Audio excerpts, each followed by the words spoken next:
In the center of Wellesley Hills, not far from the clock tower, is the home of religious liberals who form the Unitarian Society of Wellesley Hills. These are the walls of our church, and behind these walls is the heart of our church school.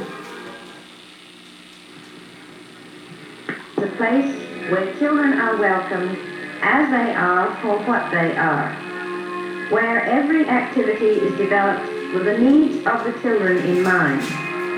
Since religion is a way of life rather than a fixed system of belief or a set ritual, we see it cannot be taught, but must be gradually discovered. It is an evolving process which should grow with the child as the child grows, and be meaningful to him at each level of his development.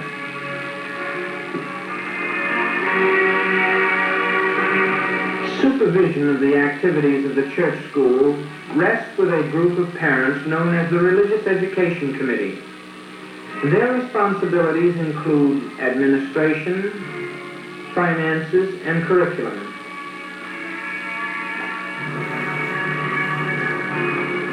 As parents, we want to provide these things for our children in our church school. First, an opportunity for them to find meaning in their own lives and in their relationship to the church, to the community, and to the world in which they live.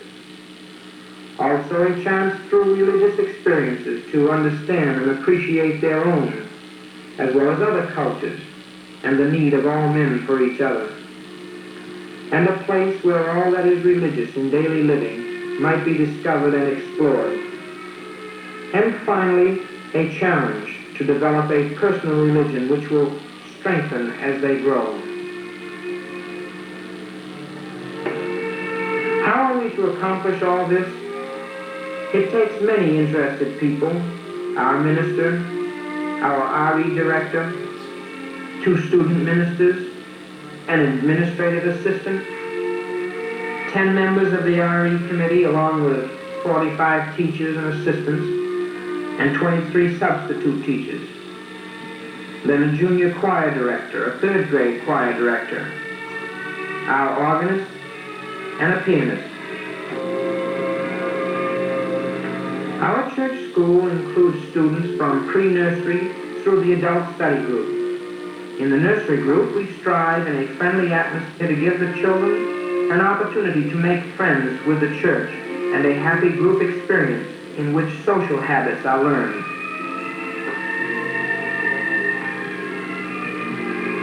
Then in the kindergarten, through stories and creative activities, the children are encouraged to have vivid, satisfying experiences with people and things, so as to awaken curiosity and wonder in the world around them.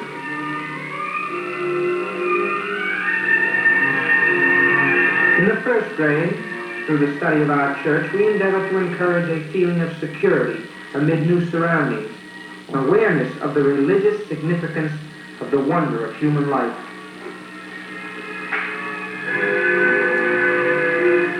In the 2nd grade, we try to develop respect for people in our own and other lands through knowledge of their homes. We attempt to broaden religious interests and sympathies through the understanding of other children.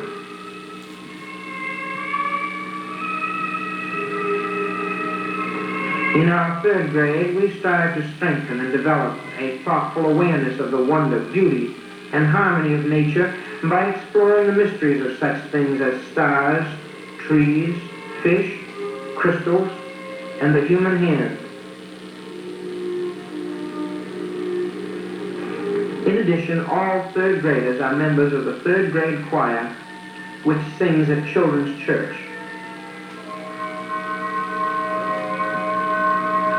After the 3rd grade, the student progresses to junior church, which meets in the church auditorium and is a modified version of adult church. Following a brief worship service, which is conducted by Dr. Rice or one of the student ministers, the students go to their respective classrooms.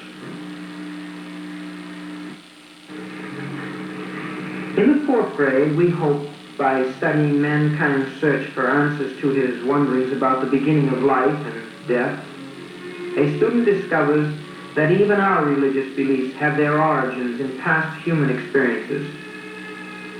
This course is a simple introduction to comparative religions, and it encourages an appreciation of the universality of all religions.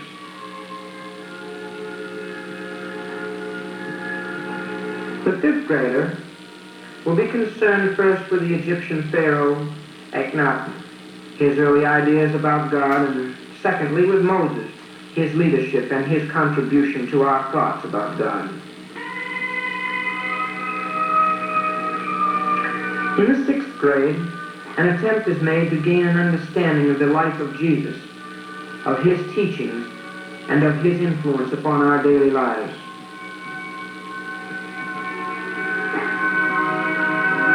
In the seventh grade, the students will discover what we as Unitarians believe, then discuss the beliefs and historical backgrounds of our neighbors' religions, some of the ritual of the Catholic Church, the simplicity of the Quaker meeting, and the story of the stained glass windows are but a few examples of the material available in the book, The Church Across the Street.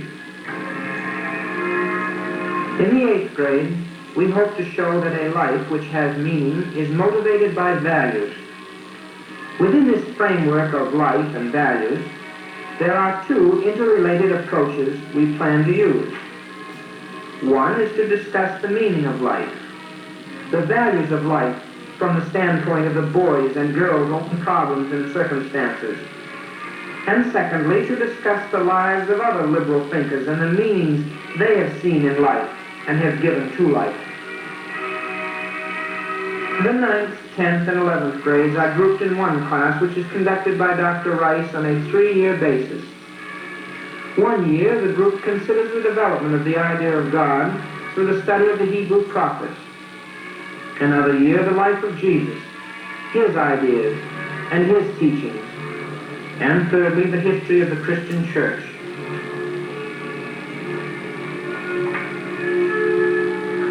In addition to that which one might call the formal curriculum, we also try to provide other religious experiences which are meaningful and give worthy self-satisfaction. A social family experience is provided in our annual church school picnic, where all ages participate in the games. Our children are taught to consider the needs of others, and throughout the year they contribute to many projects, such as the Children's Mission to Children, Thanksgiving baskets, the Christmas mitten tree, and many other worthwhile projects. Along with the choir, many children participate in the annual Christmas pageant. At Easter, our families attend church and listen to the beautiful music of our choirs. Our annual May breakfast precedes Flower Sunday. At this time, Bibles and the book Great Companions are presented.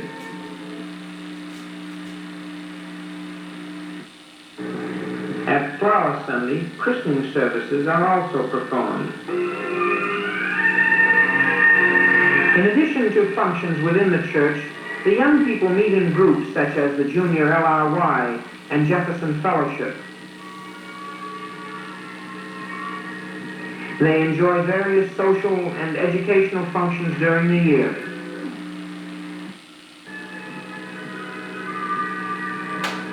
Realizing the need of adults for continued religious growth, the RE Committee has provided an adult study group.